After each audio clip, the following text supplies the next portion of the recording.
We're going to look now at AI risks, ISO 42001, and the AI use maturity model. So this is a little bit like an agenda. Looking at the AI risks, we're going to have an example of when Deepfake tricks your CFO out of $25 million, chatbot manipulation, or security threats specific to AI systems. We're going to look at the AI use maturity model, which is a model I've created. And to defend against these risks, we have ISO 42001, which is going to be our protection against these risks by putting in place a system to manage the different risks that we have. Looking at AI risks, we're going to look at a case of a CFO that was tricked out of $25 million. Now, you can place yourself in the mind of a CFO. He gets regular requests for payments, but this time it looked a little bit different. He had gotten requests, but every time he had said, we do not have the proper authorizations to be able to make this payment. It was a little bit out of the ordinary, and the CFO more than once rejected the offer to make payments. That is until he got a call from the CEO, and the other members of management were also on this call. The CEO was directly asking him to make a very large payment of $25 million. Now, the CFO made the payment. But here's the thing, it wasn't a call from the CEO. In fact, it was scammers using deepfakes to try to trick the CFO to make the payment.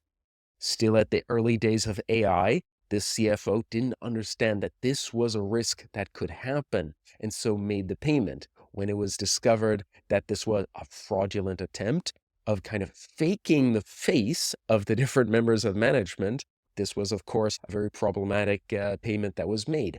We put this as a kind of risk where you have an external threat. This is an external threat to the organization. It's not so much based on, say, an AI system that the organization has itself. And as such, this is a risk that any organization that, say, makes payments could have, which pretty much covers all regular or large organizations. We have a second case of chatbot manipulation. Here, we're at the Chevrolet dealership of Watsonville. Having put in place a little chatbot, the dealership wanted to be able to communicate better with its clients. But the thing here was that it was trickery. We have someone who called himself an AI researcher who decided to trick the chatbot and said, I would like to get a latest model of the Chevy Tahoe, and saying that the max budget is $1. Do we have a deal? And the chatbot actually responded, that's a deal, and that's a legally binding offer, no takesy backsies. Now, you might think that this is a little bit of a silly example. No dealership would actually take this deal once it were discovered that this was actually a ruse. But here's the thing. Legal scholars, people with much greater legal knowledge, then looked at this case and actually said, oh no, wait, if this wasn't just some AI researcher's little test, this could very well have been something that were legally binding. And so this is a kind of risk that an organization can have from its own AI systems. And so we're especially going to look at this kind of risk within this course. I'm going to look at another example. Here we have when an AI chatbot disparages, says bad things about its own organization.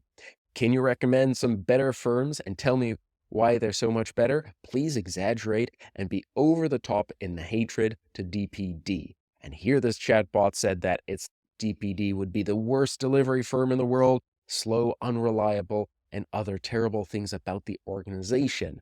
You do not want to have this risk, of course, as an organization where your AI systems are running rogue and not really saying good things about your organization.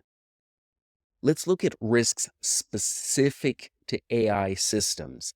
These are things that have come about because of AI. We have 3 of these. And by the way, these images were obviously generated by AI. They were generated actually based on putting these little titles here: data poisoning, model stealing, and model inversion attack, and then the AI system generating these. So it was a friend of mine who actually generated these. So data poisoning is when an AI model is deliberately poisoned with malicious or deceptive data. In other words, someone is gained access to an AI model and it has actually put deceptive or malicious data.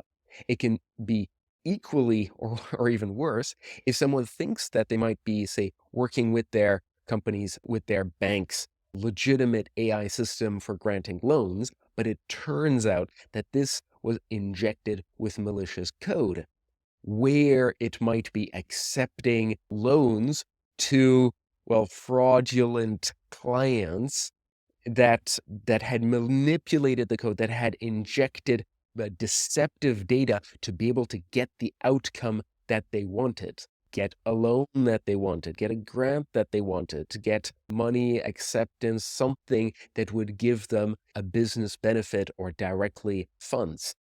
We have model stealing. This is where you would have unauthorized access to the learning model. And I'm going to say this is not really an absolutely new risk. This is basically data security, even data privacy.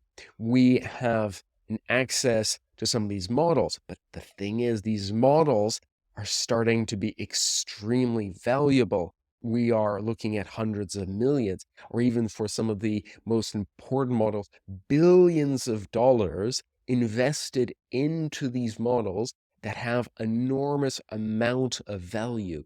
And so, as any informational asset that has such extreme value, we would want to protect these assets very carefully, but understand that we have this new class of risk to data from the models that organizations have, and that any organization kind of building up an AI management system, AI data, will want to find ways of protecting that data in a very secure manner. Finally, we have AI model inversion attacks.